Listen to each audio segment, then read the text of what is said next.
திண்டுக்கல் மாவட்டம் பழனியில் அருள்மிகு மாரியம்மன் கோயில் மாசி திருவிழா துவங்கி நடைபெற்று வருகிறது. இதனை முன்னிட்டு பழனி 28வது வார்டு அதிமுக நகர்மன்ற உறுப்பினர் அகிலாண்டம், அவரது மகன் சரவணன் ஆகியோரின் ஏற்பாட்டில் 2000க்கும் மேற்பட்ட பெண்கள் தீர்த்தக்குடம் எடுத்து வழிபாடு நடத்தினர். தமிழக முன்னாள் முதலமைச்சர் ஜெயலலிதாவின் 76ஆம் ஆண்டு பிறந்தநாளை முன்னிட்டு நடத்தப்பட்ட தீர்த்தக்குட ஊர்வலத்தில் பங்கேற்ற பெண்களுக்கு சேலை மற்றும் எவர்சில்வர் குடம் பரிசாக வழங்கப்பட்டது. மலையடிவாரத்தில் உள்ள பிரம்ம தீர்த்தம் தெப்பக்குளத்திலிருந்து பெண்கள் பால்குடம் மற்றும் தீர்த்தக்குடம் எடுத்து மேலதாளம் வழங்க ஊர்வலமாக சென்று மாரியம்மன் கோயிலில் சிறப்பு பூஜை செய்து வழிபாடு நடத்தினர். மேலும் 2 கிலோ எடையில் மாரியம்மன் முகப்பு செய்து அம்மனுக்கு சாத்தப்பட்டது. திருவிழாவின் முக்கிய நிகழ்ச்சியான மாரியம்மன் திருக்கல்யாணம் 27ஆம் தேதியும் 28ஆம் தேதி தேரோட்ட நிகழ்ச்சியும் நடைபெறவுள்ளது.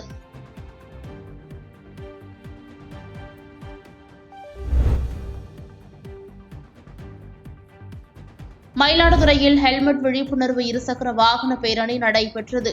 தாசரதி டிவிஎஸ் நிறுவனம் சார்பில் நடைபெற்ற பேரணியை மயிலாடுதுறை காவல் ஆய்வாளர் அழகேசன், வட்டார போக்குவரத்து மோட்டார் வாகன ஆய்வாளர் ராம்குமார் ஆகியோர் கொடியசைத்து தொடங்கி வைத்தனர். இதில் நிறுவன ஊழியர்கள் தலைக்கவசம் அணிந்தவாறு பங்கேற்று நகரின் முக்கிய வீதிகளின் வழியாக காவிரி நகர் வரை ஊர்வலமாக சென்று மீண்டும் நிறுவனத்தை அடைந்தனர். இதில் போக்குவரத்து காவல் உதவி ஆய்வாளர் மற்றும் நிறுவனத்தின் ஊழியர்கள் மற்றும் பலர் கலந்து கொண்டனர்.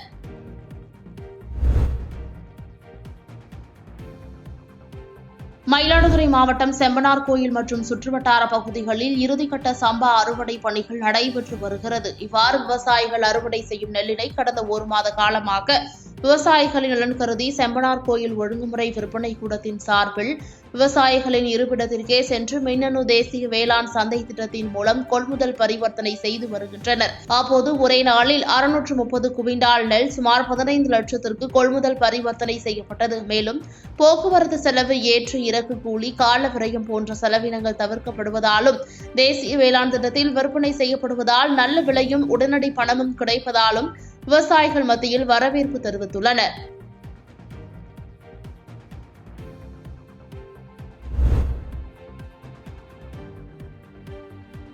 நாமக்கல் மாவட்டம் மோகனூர் தாலுகா வளையப்பட்டியில் விவசாய முன்னேற்றக் கழகம் PSCL முதலீட்டாளர்கள் மற்றும் களப்பணியாளர்கள் இணைந்து நடத்தும் வீரமுழக்க பண மீட்பு முதல் மாநில மாநாடு நடைபெற்றது. இதில் விவசாய முன்னேற்றக் கழகம் தலைவர் செல்ல ராசமணி பாலசுப்ரமணியம் கலந்து கொண்டார். தொடர்ந்து செய்தியாளர்களை சந்தித்து பேசிய அவர், விவசாய விளைநிலங்களை கையகப்படுத்தி காற்று மாசுபாட்டு, சுற்றுச்சூழலுக்கு பாதிப்பு ஏற்படுத்தும் சிப்காட் தொழிற்பாட்டை அமைக்கும் திட்டத்தை கைவிடக் கோரி வலியுறுத்துகிறோம் என தெரிவித்தார். மேலும் மகாத்மா காந்தி தேசிய ஊரக வேலைவாய்ப்பு திட்டத்தில் 100 நாள் வேலை செய்யும் ஆட்களை முற்றிலும் விவசாய பணிக்கு பயன்படுத்த அரசு ஆணை பிறப்பிக்க வேண்டி மத்திய, மாநில அரசுகளை வலியுறுத்துவதாக தெரிவித்தார்.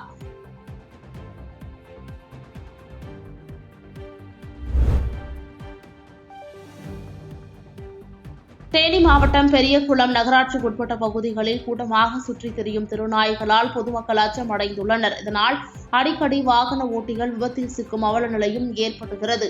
இந்நிலையில் மீண்டும் பெரியகுளத்தில் அதிகரித்து வரும் திருநாய்கள் கூட்டத்தை கட்டுப்படுத்த பெரியகுளம் நகராட்சி நிர்வாகம் உரிய நடவடிக்கை எடுக்க வேண்டுமென பெரியகுளம் பகுதி மக்கள் கோரிக்கை வைத்துள்ளனர்.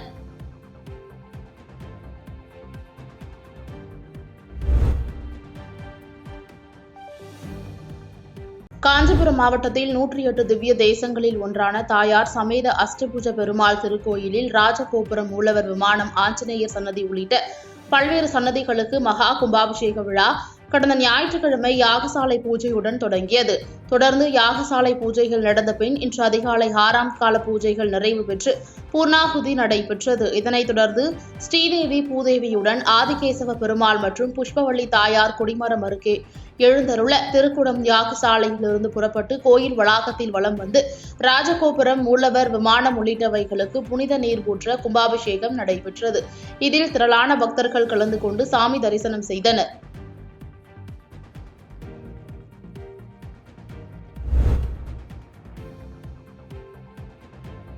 தேனி மாவட்டம் ஆண்டிப்பட்டி அருகே அமைந்துள்ள வைகை அணையில் கடந்த சில வாரங்களாக நீர்பிடிப்பு பகுதிகளில் போதிய மழையின்றி காணப்படுவதால் அணையின் நீர்மட்டம் குறைந்து வருகிறது.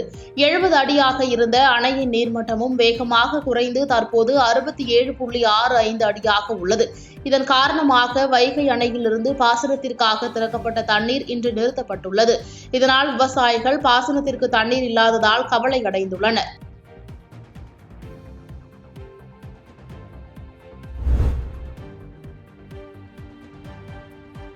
தஞ்சாவூர் மாவட்டம் கும்பகோணம் அருகே பாபநாசம் ஒன்றியத்தில் இல்லம்தோறும் ஸ்டாலினின் குரல் என்ற தலைப்பில் வீடு வீடாக செல்லும் பரப்புரை துவக்க விழா நிகழ்ச்சி நடைபெற்றது.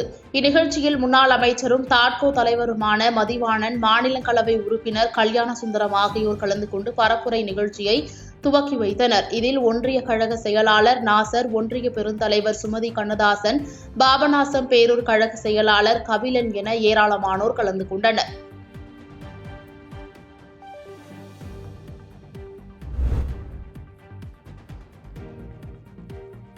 சேலம் மாவட்டம் ஓமலூர் மற்றும் சேலம் மேற்கு ஆகிய 2 சட்டமன்ற தொகுதிகளில் திமுக நிர்வாகிகள் சார்பில் வாக்குச்சாவடி மைய முகவர்கள் ஆலோசனை மற்றும் பயிற்சி கூட்டம் நடைபெற்றது. இதில் சட்டமன்ற தொகுதி பொறுப்பாளர்கள் கலந்து கொண்டு வாக்குச்சாவடி மைய முகவர்களுக்கு பயிற்சிகள் அளித்தனர். அப்போது பேசிய தேர்தல் பொறுப்பாளர்கள், டாம் வெங்கடேசன், கிராமப்புற ஏழை எளிய பெண்கள் உயர்கல்வி பெற வேண்டும் என்பதற்காக புதுமை பெண் திட்டம் நிறைவேற்றப்பட்டுள்ளது. இதனால் பெண்கள் உயர்கல்வி பயில்வது அதிகரித்துள்ளதாக தெரிவித்தார். பாதகம் செய்பவரை கண்டால் நாம் பயங்கொள்ளலாகாது பாப்பா, மோதி மிதித்து விடு பாப்பா, அவர் முகத்தில் உமிழ்ந்து விடு பாப்பா. அண்மை செய்திகளை உடனுக்குடன் தெரிந்து கொள்ள இணைந்திருங்கள் இயம்நாடு தொலைக்காட்சியுடன்.